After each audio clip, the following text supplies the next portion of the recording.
Ora viva, gente boa! Esta é a terceira edição do programa A Conversa com a Beatriz. Eu sou a Beatriz, é claro, e já sabe que um dos temas que nós temos como prioridade é com certeza a educação. Já nas primeiras edições nós conversamos com duas pessoas que estão intrinsecamente ligadas à educação aqui no sistema público de educação aqui dos Estados Unidos da América. Hoje eu trago mais convidados e deixa-me dizer-lhe que são convidados e eles são angolanos. Esta é, com certeza, uma novidade e são os nossos primeiros convidados angolanos aqui no programa A Conversa com a Beatriz. Hoje vamos falar um pouco da experiência deles como professores, como alunos. Vamos falar um bocadinho da sua experiência, daquilo, como é que começou, como é que vieram cá parar aos Estados Unidos, como é que escolheram este país para viver. Eu vou já apresentar-vos. Seja bem-vindo, Hermenegildo Paulo, ao programa Conversa com a Beatriz. Morena Monteiro, seja igualmente bem-vinda aqui ao nosso programa. Nós vamos conversar, vamos falar muito, vamos trazer aqui a nossa experiência e vamos falar, vamos trazer aqui para o público que nos acompanha como é que tem sido essa experiência de estudar em Angola, dar aulas em Angola e depois vir para aqui escolher este país como a nossa segunda casa. Então, eu vou começar com o Paulo. A Morena me desculpa, mas eu vou começar com o Paulo, porque há uma preocupação grande sobre o que é lecionar, o que é prestar atenção a uma criança, o que é tirar uma criança do ensino básico até ela atingir os níveis necessários. Então, nós vamos começar com o Paulo, mas, claro, devia até começar com as senhoras, não é? Bem, Paulo, onde é que começou a tua experiência como professor? Sei que lecionaste durante alguns anos e foi em Angola, não é? Sim, comecei a lecionar em Angola há mais de 16 anos agora. E 16, 17 anos e foi em Luanda. Comecei a estudar em Luanda, a lecionar em Luanda e foi no ensino segundo nível, quinta, sexta, sétima classe. E depois trabalhei com o ensino médio desde 2007 até 2016, a fase em que eu saí de Angola. Como é que foi essa tua experiência? Sei que agora estás a viver um momento diferente e acredito que o público lá em casa deve querer saber como é que foi a tua experiência como professor em Angola. Foi difícil, não foi fácil. Eu tive salas que hoje, quando falo com as pessoas, não acreditam. Tive a maior sala em que eu já tive na vida foi uma sala de mais de 160 alunos numa sala. É das questões que mais me marcam como professor em Angola era o nível dos estudantes, a quantidade de escolas. Havia muito poucas escolas para o número de estudantes e os diretores não tinham muitas das vezes como cortar, porque os alunos precisavam de estudar. Então eram 150 alunos para apenas um professor. Sim, quer dizer, as disciplinas em Angola são, como se sabe, matemática, geografia, história, você passam todos na mesma sala e aquela sala tem 160 alunos. 160 alunos para cada vez que tu fores para lá vais encontrar 160 alunos na sala. Morena, não te esqueças do que vais dizer, do que ias dizendo. Eu vou também chamar aqui a Morena à conversa. Morena, também foste aluna, estudaste em Angola e como aluna, como é que foi isso? Como é que foi a tua experiência como aluna em Angola? Em Angola, nada fácil, né? Tinha momentos que a pessoa procurar resource, eu iria se dizer, era muito difícil. E às vezes você não tinha muita ajuda dos professores. Era mais você tens aí a matéria, as pessoas vêm dão tanta matéria, você tem que procurar por si como... Bem, deixa lá perceber, a Morena está a falar de material didático, não é? Quer dizer, o aluno nunca não tinha o suporte em termos de estrutura, em termos de material e por aí fora. É por aí, não é? É por aí, é por aí. A estrutura, material, muito difícil. Escassa. É muito escassa. Ok, vou voltar ao Paulo. Paulo, depois desta longa experiência, o Paulo decidiu escolher os Estados Unidos como a sua segunda casa. Onde é que surgiu a ideia e como é que foi isso? Eu tive a sorte de ter o meu irmão mais velho a viver nos Estados Unidos já, na altura. Ele convidou-me para vir para cá para ver como é que as coisas eram, primeiro. Mas quando aqui cheguei, fruto de algumas questões que eu já tinha vivido em Angola, pensei em não voltar mais. E acabei ficando. E ficando, os objetivos tinham que ser reformulados, as ideias tinham que ser reformuladas, fruto de uma realidade totalmente diferente que eu encontrei e que eu precisava me reinventar para fazer parte dessa sociedade. E tudo começou com a ideia de tudo fazer para voltar na sala de aula. Bem, vamos fazer aqui uma recapitulação. Bem, o Paulo deu aulas em Angola, decidiu vir para os Estados Unidos. Aqui é um país de língua oficial inglesa. Qual foi a primeira e maior preocupação? Foi aprender inglês. E como é que foi esse processo? Esse foi um dos maiores processos. Foi das coisas que eu mais... Eu acho que foi das coisas que eu mais me sacrifiquei na vida, talvez até agora. Eu cheguei e não vivia cheguei num estado em que não precisavas muito de inglês para viver. Eu comecei num estado em que se falasses português ou falasses espanhol, você podia fazer a tua vida, podias trabalhar, mas para trabalhar com uma questão profissional como a educação, você precisava de inglês. Mas a comunidade em si era muito, muito fácil de lidar. Você não precisava de inglês para ir para o supermercado, para ir para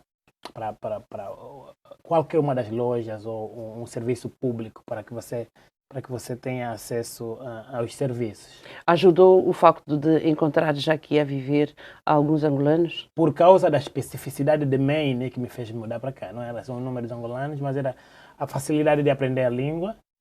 E quando ainda havia muito pouca gente que podia influenciar com a língua portuguesa, eu precisava deixar num ambiente em que o inglês era a língua em que mais me fazia. Por isso é que eu me mudei para mim. O que quer dizer que ao chegares, quando tu sais, deixas o teu país, vais para um outro onde se fale outra língua, vai concordar comigo que a primeira preocupação é mesmo aprender a língua, não é? Se estiveres num lugar como New Jersey, o português é muito similar ao espanhol. Você pode não ter a língua como uma coisa que você precisa, porque eu conheço pessoas que estão aqui há 30 anos, não falam inglês, mas trabalham e vivem normalmente. Foi difícil para a Morena chegar aqui? Como é que foi? A Morena candidatou-se a uma bolsa de estudo. Como é que foi essa transição de Angola para os Estados Unidos? A minha transição não foi fácil. A princípio não vi de bolsa de estudo. Graças a Deus o meu irmão convidou e queria que eu viesse aqui estudar, tentar a vida aqui. Então ele trouxe-me aqui. Mas a minha experiência foi diferente, totalmente diferente com a experiência do Paulo, porque quando eu cheguei em Houston tinha aquele susto, uau, um país, vim sozinha, um país que eu não falo a língua, nunca falei, nunca pensei em aprender, aprendi a francês em Angola. Então fiquei, onde é que eu começo? Como é que eu falo? Nem o bom dia eu sabia falar. E cheguei numa casa que eu tinha cunhada e a cunhada falava inglês. Só tinha o meu irmão que falava português. Então, em qualquer sítio que eu fosse, tinha que estar com o meu irmão. Então, tinha aquela necessidade de aprender o inglês o mais rápido possível.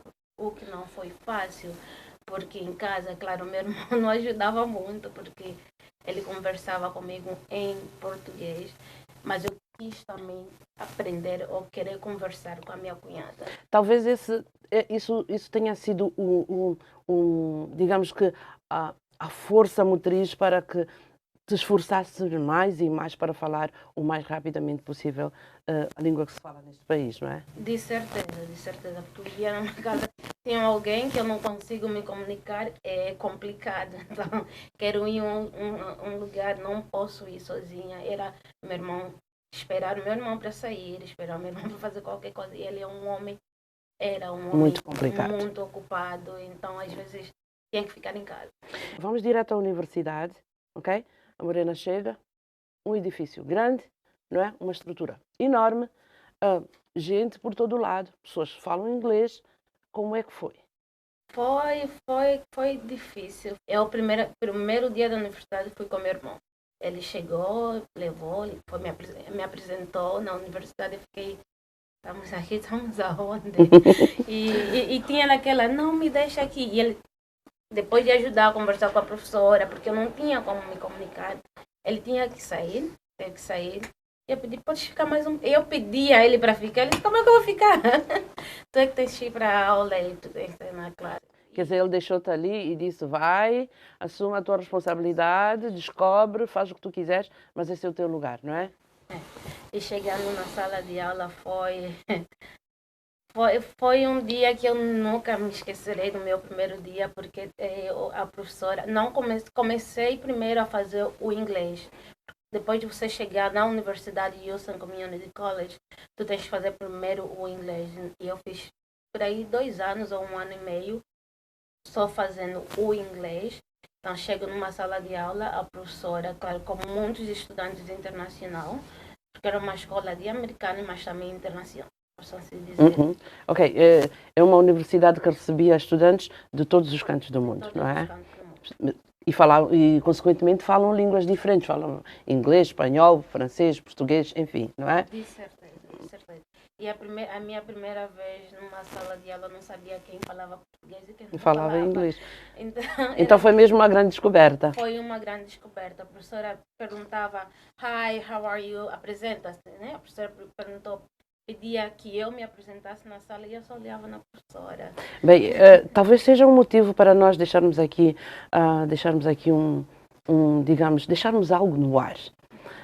É muito importante que em qualquer país onde nós estejamos a viver, é muito importante nós estudarmos outras línguas, porque nós nunca sabemos o que é que o futuro nos reserva. No meu caso em particular, eu trabalhava, eu estudei, eu fiz inglês, fiz francês, mas tudo assim, foi tudo assim muito básico. No How are you?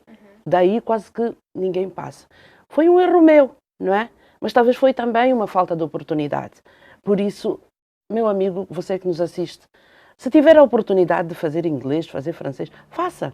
É que você não sabe o que é que a vida te espera. E amanhã vais precisar desta língua e aí vai ser mais complicado, porque você vai precisar de emprego, você vai precisar de estudar, você vai precisar de viver. E se você não fala a língua, as dificuldades serão maiores.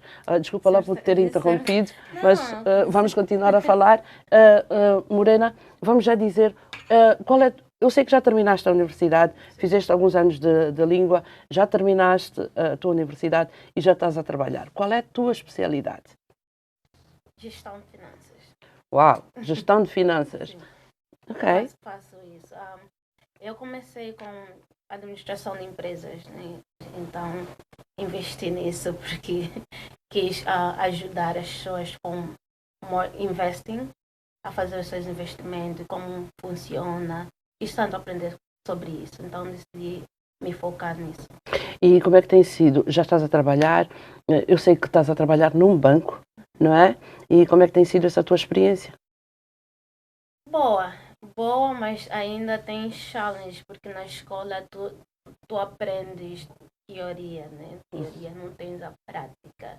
E para aqui, principalmente, para você começar algo, tens um major, formaste em algo, mas para começar a trabalhar, tu tens que ter experiência de trabalho. Então estás naquela fase de junção da teoria com a prática, não é? Teoria com prática, Bem, ganhando experiência. ok. Estamos a falar de matemática e finanças. Olha, coincidentemente, hoje os meus convidados são pessoas que têm as ciências físicas e matemáticas como o seu, digamos, hobby. E eu vou voltar ao Paulo. Paulo, vamos voltar a falar da questão de lecionar. Vamos voltar a falar da escola e da tua experiência. Como é que foi essa transição? Chegaste aqui e colocaste o aprendizado da língua inglesa como prioridade, não é? E como é que foi isso? Essa foi uma decisão arriscada até certo ponto, porque o nível de inglês e os requisitos para dar aulas nos Estados Unidos, no estado em que eu cheguei, eram maiores. Eram uns, e quando eu mudei-me de estado, os requisitos foram outros, maiores ainda. Acho que. E como a ideia era mesmo usar a educação de Angola, nesse caso a licenciatura que eu já trazia de Angola nos Estados Unidos, olhei pelos requerimentos para que o meu desejo de voltar à sala de aula acontecesse. Inglês foi a coisa que mais pesava.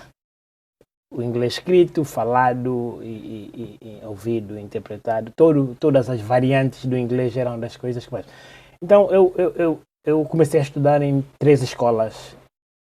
Uma escola eu ia de manhã, outra eu ia de tarde e uma eu ia de noite. Eu fiz essa aprendizagem por 1 ano e alguns meses. Todos os dias eu ia na escola, todos os períodos eu ia na escola, e naquela fase eu não tive muitos amigos, o foco era inglês. 1 ano depois eu já falava um bocadinho, comecei a me sentir um bocadinho confortável e já havia a possibilidade de aplicar para um emprego que não fosse de professor ainda, fosse de EdTech, que é professores auxiliares, e tive a oportunidade de ter o meu primeiro emprego em 2018, para 2 meses apenas. Foi muito difícil, porque o meu inglês, parecia que o meu inglês ainda não era o suficiente para estar na sala de aula. Era muito, mas eu gaguejava para falar com os alunos, mesmo eu tinha muita coisa para ensinar, mas a língua não era o suficiente para ensinar. E também aquela adrenalina natural por saber que não se está a utilizar a tua língua materna, não é? Porque nesse processo de aprendizagem nós temos o vocabulário, não é? Queremos falar, pensamos, traduzimos e depois falamos. Então é um processo longo. Acredito que isso promove essa adrenalina, digamos que natural, não é? Acho que sim. Acho que foi muito difícil aquele mês. Então tive que voltar à escola de novo. Fui aumentar os níveis de inglês e tive que, para além de fazer os cursos normais, básicos de inglês, e até fiz um curso, tive que adicionar o inglês acadêmico mais de nível superior. O nível superior de inglês exige de você um bocadinho mais, exige que você leia livros, que você puxa um bocadinho mais para além do formar frases. Tens mesmo que ser autodidata. Tive que me puxar um bocadinho mais, e acabei lendo o meu primeiro livro em inglês.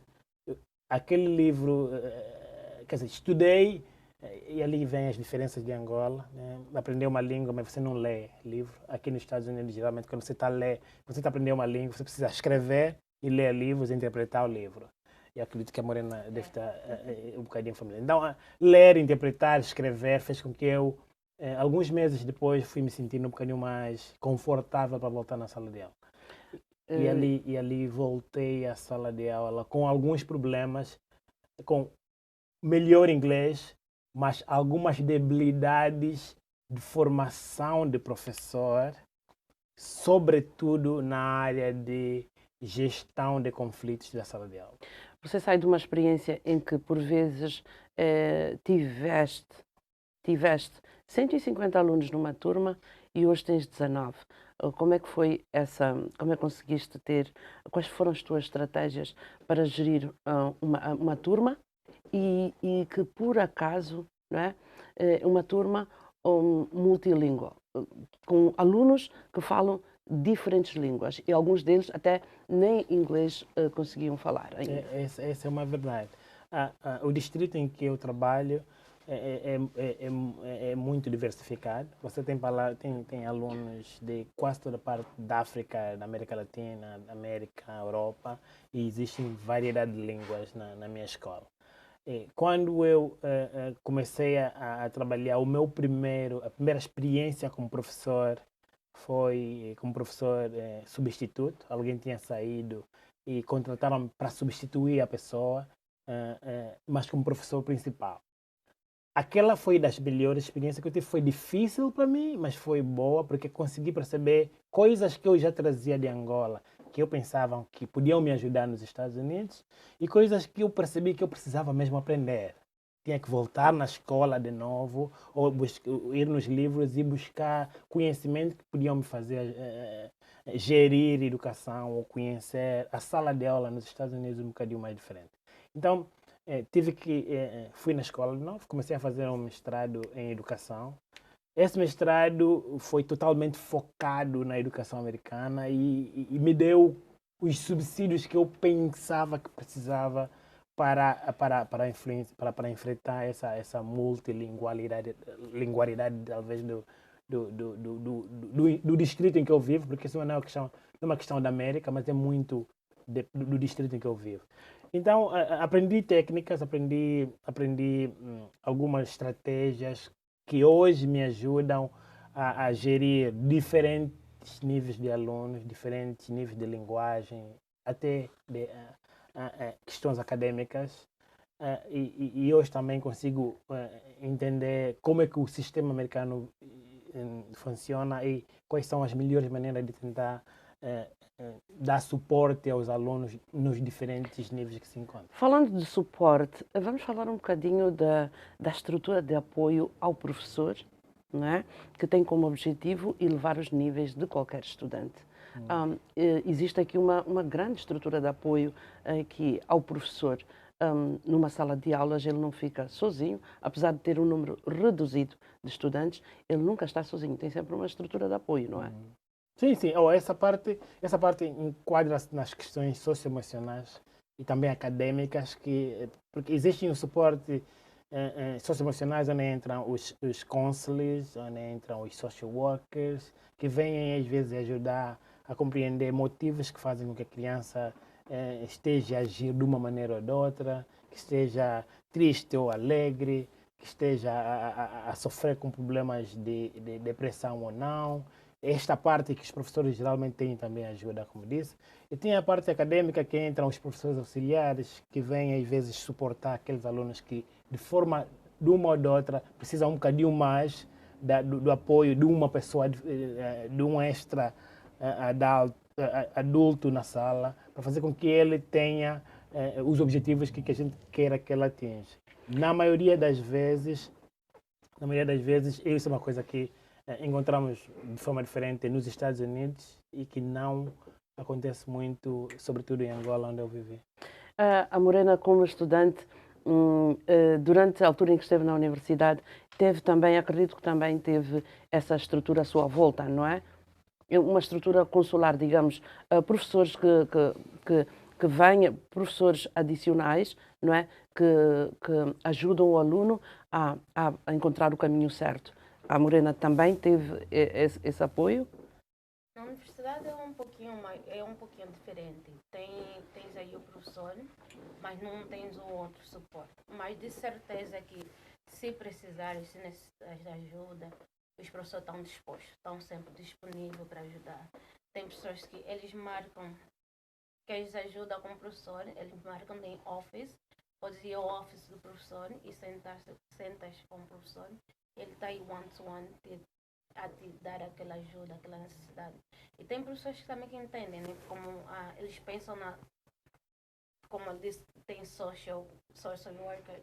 Nós não temos isso na universidade, mas tem professores que estão aí para ti, te perguntam como é que estás emocionalmente, como é que estás quais são as dificuldades que estás a ter? Ok, aqui fala-se um bocadinho, é mesmo isso, Morena, fala-se um bocadinho, falamos um bocadinho de social worker. Social worker é um especialista que normalmente está aí para dar suporte aos alunos e normalmente ele cinge-se mais ao suporte emocional, não é isso? Sim. Emocional do aluno. É uma questão aqui que eu já notei que é muito importante para a escola e para o staff que funciona na escola. É muito importante que o aluno esteja emocionalmente bem para que ele possa atingir os níveis necessários. Eu acho isso de uma extrema importância e por isso é que voltamos a falar sobre isso. É muito natural que qualquer um de nós pronuncie aqui um termo em inglês, porque é todos os dias, é uma vivência e por vezes a palavra sai e nós acabamos por trazer aqui, que é muito mais importante, que é trazer a informação aqui às pessoas que nos acompanham. Bem, vamos falar também um bocadinho da estrutura física das escolas. Eu vejo uma escola do ensino elementar, se vocês quiserem participar, sintam-se à vontade, não é? Eu quero que vocês se sintam à vontade aqui na minha casa, não é? Na conversa com a Beatriz. Eu quero que vocês se sintam à vontade e tragam aqui o seu contributo. Vamos falar da estrutura física das escolas. Uma escola de ensino elementar. O Paulo conhece um bocadinho melhor sobre isso. O que é que podes dizer? Qual é o contributo que podes dar sobre isso? É complicado até, é complicado. Não precisamos comparar, mas as escola é muito mais do que sala de aula. Sala de aula, sala do diretor da escola e o pátio e a cantina. E geralmente, muitas escolas que eu vi na vida eram essa a estrutura. Eu tive a sorte de trabalhar agora, antes de trabalhar na escola em que eu trabalho hoje, que é uma escola middle school, que aqui chama-se middle school, uma escola do ensino médio? Do primeiro ciclo do ensino secundário. Do ensino secundário, ok.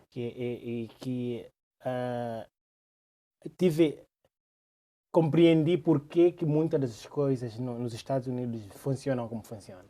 A escola do ensino primário é uma escola do ensino primário, a estrutura física do ensino primário é que eu tive a sorte de trabalhar no passado, antes de eu trabalhar onde eu trabalho agora. Teve as salas, a dimensão das salas já são muito diferentes das nossas. A dimensão das salas tem uma dimensão que obrigatoriamente as escolas devem cumprir. Depois vem as partes auxiliares da escola. Tem salas de suporte, tem salas de arte, tem ginásios. Biblioteca. As bibliotecas nem precisam. As bibliotecas são, para além da biblioteca que a escola tem, toda sala, cada professor tem biblioteca particular. Quer dizer, independentemente dos livros que os alunos leem na biblioteca, e que tem um bloco específico para os alunos irem na biblioteca, da iniciação até a 5ª classe, que é o ensino primário aqui. As crianças tem cultura de ir à biblioteca, tem cultura de ler, e por causa disso é que se vê a diferença entre os alunos que estudam, talvez nos Estados Unidos particularmente, e talvez uma criança. É o hábito de leitura, é ali onde praticamente se começa a construir a ideia de leitura. Para você ler, você precisa ter livros, você precisa conhecer e ver os livros.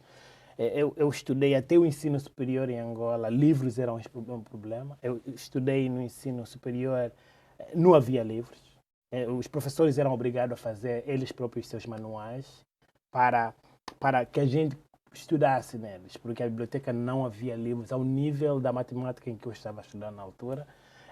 Essa é uma grande diferença da questão material e física das escolas dos Estados Unidos. O material, a diversidade de salas e suporte que as salas têm e que as escolas têm, e o próprio ambiente e a cultura da O escola. incentivo à leitura, não é? O incentivo à leitura começa desde o dia que você chega na escola. Desde a tua iniciação, você precisa saber que ler faz parte disso. Ler e hoje eu aprendi de que se você ler, todas as coisas ficam fáceis para ti.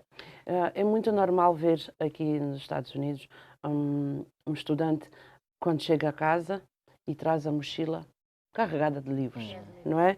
E aí está o incentivo à leitura, porque se você quer construir um indivíduo, sem a leitura é impossível. Sem um livro, até porque o livro é um mestre, não é? Então, deixa-me deixar aqui este incentivo. Habitue o seu filho a ler. Dê sempre um livro ao seu filho, não importa em que língua que seja. Se você falar português, procure um livro em português e dê ao seu filho. Faça ler. Dê-lhe sempre pelo menos 20 a 30 minutos durante o dia de leitura ao seu filho. E você vai ver que vai sentir alguma diferença. Vamos continuar a falar de educação. Paulo, bem, vamos falar um bocadinho da Morena. A Morena já terminou a sua graduação, não é? Como é que foi isso? Como é que te sentiste depois de terminar a universidade, depois dessa travessia no deserto? Como é que foi para ti?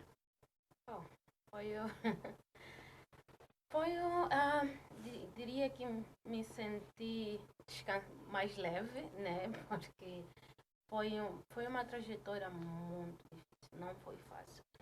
Nós, como estudantes internacionais, né, nós temos que estudar em 2 vezes mais ao estudante americano, diria assim. Estás a estudar para aprender a matéria, mas também estás a estudar para tentar entender a língua. Então, tu tens que estudar 2 vezes É um esforço a dobrar. O esforço é sempre a dobrar. O que parece ser fácil para um estudante americano, para ti não é tão fácil assim, porque a compreensão dele não é sempre a tua. Tu tens que estudar para ele. É um esforço a dobrar. Então, quando terminei, foi um momento que eu fiquei tipo, agora estou livre. Estou livre e posso... E sentiste que a missão estava cumprida, não é? A missão estava cumprida, se bem que sinto que ainda tenho que fazer mais, mas senti que a missão estava cumprida e dá um orgulho. Um orgulho para ti e para os teus familiares, não é? De certeza, porque muitas das vezes eu pensei em desistir, né? Claro, não é? Disse, aqui tem que se ler bastante, muito mesmo. E às vezes que eu reclamava, mas eu não sou escritora. Tem que se ler bastante, tem que se buscar bastante. Mas graças a Deus tem sempre ajuda. Tem lugares que você vai e encontra as informações que você procura ou precisa para ajudar-se a alcançar o objetivo. Então valeu a pena escolher a América como a tua segunda casa? De certeza que valeu a pena. Como o Paulo estava a falar das bibliotecas, nós em Angola, não comparando, né? Em Angola tu tens que procurar lugar para encontrar um livro para tu leres.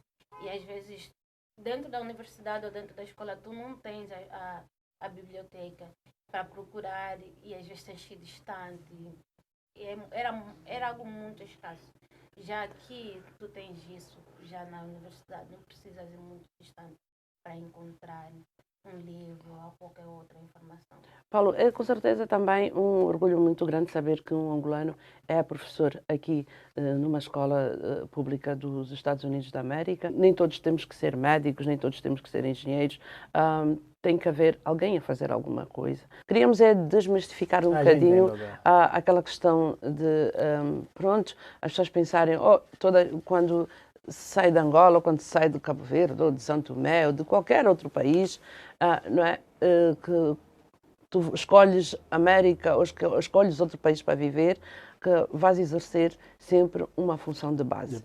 Sem querer dizer que, deixa-me aqui dizer que todas as profissões são muito importantes, ok? São muito importantes porque nem todo mundo tem que ser médico, nem todo mundo tem que ser engenheiro, nem todo mundo tem que ser professor. Todo mundo pode fazer alguma coisa, mas não existe esta coisa de...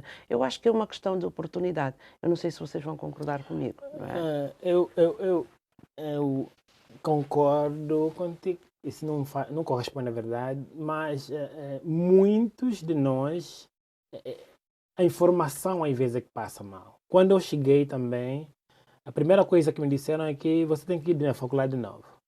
Porque toda a tua educação que você adquiriu em Angola ou em qualquer outra parte do mundo, você não vai usar nos Estados Unidos. Não há equivalência, não existe educação. Aqui precisas mesmo voltar do zero, fazer licenciatura. E grande parte, o meu irmão mais velho passou por isso também. Eles disseram que as formações não valem e você fica. E se tu não procurares de forma independente informações, você fica naquela e o tempo passa e você não faz. Até porque acho que aqui existe agências próprias para fazer a equivalência, não é? Sim, mas isso é do informação. diploma. Deixa-me aqui dizer, o que eu quero dizer é que o importante é você ter a tua formação, não é? Sim, você tem de estar formado. Esta é a verdade, que agora sabemos. Né? Mas... Se você quer exercer uma profissão, você tem de ter formação, não é? Sim. Tem que ter uma licenciatura. Você chega, vai a uma agência, a agência dá-te a equivalência do teu diploma e vai te enquadrar e você vai procurar um emprego de acordo com aquela equivalência que a agência te der, não é isso? Põe à vontade. Muita gente acaba por não ficar no desleixo, tipo, não vou fazer, não vou buscar. Como o Paulo disse, falta de informação também. Muita gente não busca informação. Então existe aqui, então quer dizer que o importante é ter a informação adequada quando você chega a procurar a informação adequada quando você chega a um país, não é? Eu vou adicionar um bocadinho também o que a Morena disse, é que para além da informação vem à vontade, porque quando vem a equivalência, geralmente os currículos são diferentes e a equivalência diz-te, para você ter o título de licenciado, tu precisas esta e esta cadeira, ou este e este curso para completar no teu currículo para que você tenha a equivalência que você precisa. Ali vem à vontade, porque esses cursos geralmente são superiores. E o curso superior vai exigir inglês superior, vai exigir tempo de estudo. E quando você, na maioria das vezes, você já trabalha num lugar que nem te exige inglês, nem te exige grande coisa, e fazes a tua vida, ali fica mesmo desleixo. Quer dizer, eu não preciso de uma... Para que eu vou voltar na escola mais para ir trabalhar? Eu já estou a trazer meu dinheiro, já trabalho bem, já vivo a minha vida, eu não preciso. E pronto, grande parte de nós ficamos nesta normalidade, eu não preciso de licenciatura. Eu vivo a minha vida. Está uma conversa muito interessante. Deixa-me dizer-lhe que este programa está a ser transmitido a partir dos Estados Unidos da América e dizer que esta conversa é extremamente importante para si que por algum motivo pensa escolher a América como a sua segunda casa. Deixa-me dizer, quando você chegar aqui aos Estados Unidos, procure obter a informação certa. Não é assim, Paulo? Não é assim, Morena? Existem em alguns estados, você tem suporte, tem agências, lugares em que você vai, procura a informação e dão praticamente. Em alguns estados não existe informação nenhuma. Não existe onde se dirigir, não existe o que fazer, não existe. E eu conheço pessoas que chegaram em estados que ficaram lá, são licenciados de Angola e estão a fazer trabalho de construção, mas vivem a vida e nem estão mais interessados em voltar, em fazer qualquer uma equivalência, porque o que eles vivem é 3 vezes melhor do que eles viviam em Angola e é o suficiente, eu não preciso mais estresse de nada, não preciso pagar nenhuma cadeira, não preciso de fazer nada. Para quê? Então, quando você fala com as pessoas em Angola, estás a fazer o quê? Trabalho na construção. Estás a fazer o quê? Estás a fazer isso. E o dinheiro também paga-se bem. Grande parte dessas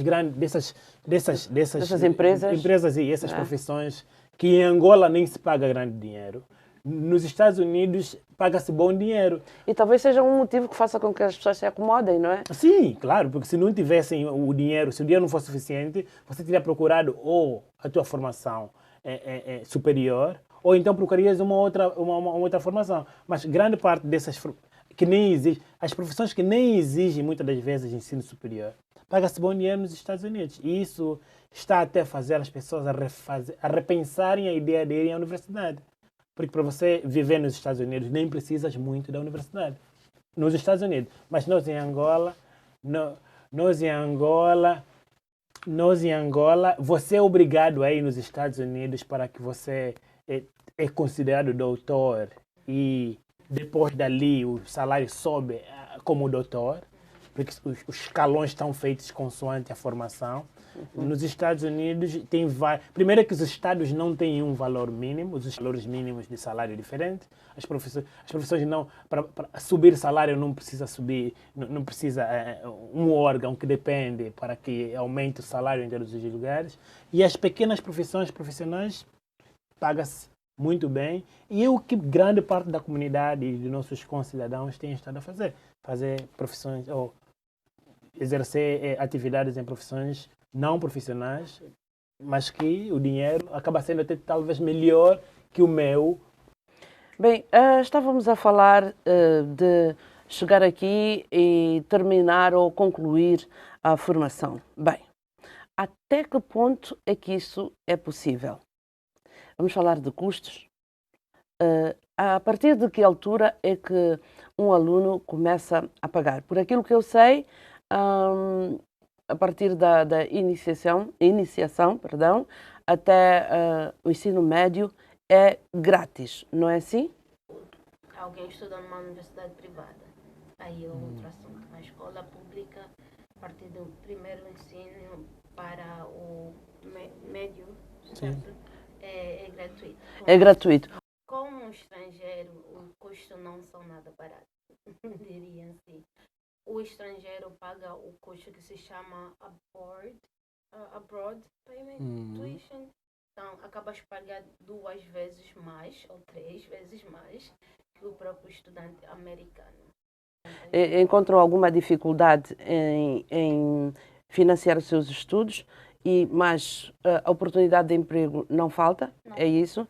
Então as pessoas acabam por colocar em segundo lugar a sua formação, é isso, não é, Paulo? Sim, sim. E avançam logo para o emprego e deixam a sua formação para o segundo lugar, é isso? Se é que eu entendi. E acredito que esta questão de, financeiramente falando, de pagar pela sua formação, acho que tem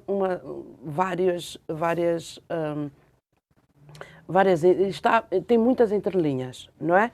Porque aqui há que ter em conta uma série de aspectos.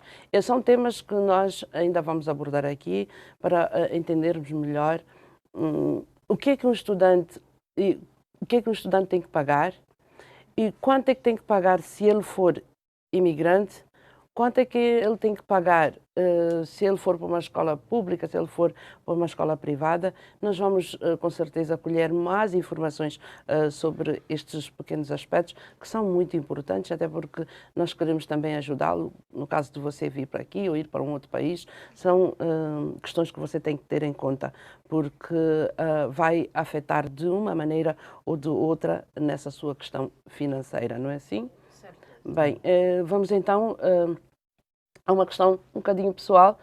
Vocês já terminaram as vossas formações, não é? Na área de finanças, na área da educação, e vocês consideram-se pessoas felizes no que toca aos vossos objetivos em termos de formação? Em termos de formação, eu sim me considero feliz. Só acho que faltou um pouquinho mais de experiência. Porque em termos, tu tens a formação, agora para pôr essa formação que tu tens numa carreira, né? É aquela dificuldade, tens de ter mais experiência, então tens de começar de novo no emprego assim, de base, né? Para aprenderes antes de você subir e completamente tiveres a fazer o teu próprio, o que você estudou, né? Trabalhar na área exata onde você estudou. Ok, então estás naquela fase de adaptação e de melhoramento para amanhã poderes exercer aquela tua profissão de sonhos, que é na área de finanças, não é? Exatamente. E quanto ao Paulo, considera-se uma pessoa feliz? É esse o objetivo que queria alcançar? Sim, acho que eu comecei a desenhar o caminho de professor quando ainda estava no ensino médio, que como sabe, em Angola você pode desenhar o teu caminho profissional desde o ensino médio? Bem, o Paulo acabou de dizer que ele conseguiu desenhar o seu futuro profissional a partir do ensino médio. Mas se nós formos lá para a base, nós sabemos que muitas crianças não têm esta oportunidade. Mas para tal, é importante que nós proporcionemos mais atenção à criança, à escola e os seus direitos, porque a criança tem sim direitos. A criança tem direito a ter um pequeno almoço enquanto está na escola, tem direito a ter almoço e tem direito a suporte emocional. Este acima de tudo, porque às vezes a criança está a passar por um problema em casa e a escola não sabe. A criança está com notas baixas e a escola não consegue perceber porquê. Só vai perceber quando começar a prestar atenção na questão emocional da criança. E para criar tudo isso não custa nada.